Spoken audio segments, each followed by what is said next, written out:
ჩამოყალიბებულ პიროვნებებს აქვს ჩამოყალიბებული პიროვნული საზღვრები. თვითონ დასრულებს აქვს პრობლემა.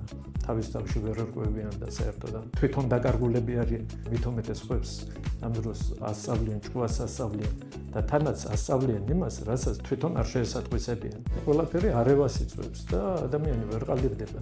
აქედან მოდის ემოციური მიჯაჭვულობები, დამოკიდებულება, თანადამოკიდებულება, გადაწყვეტილების მიღების სირთულე ადამიანის ერთად ვერ ხდება რა უნდა ცხოვრებაში.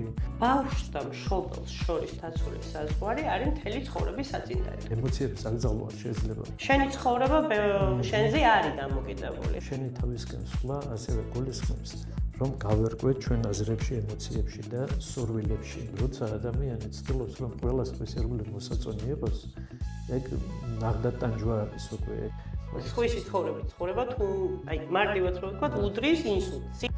თუ ძველი არ წავიდა, ახალი არ მოვა. ადამიანები ვინც ვერ მომწიფდა და ნეგატიური სცენარებით არიან, ისინი უფრო ჯოჯოხეთისკენ მელტვიან. ბავშვს და მშობელს შორის დაცული საზღვარი არის მთელი ცხოვრების საწინდარი.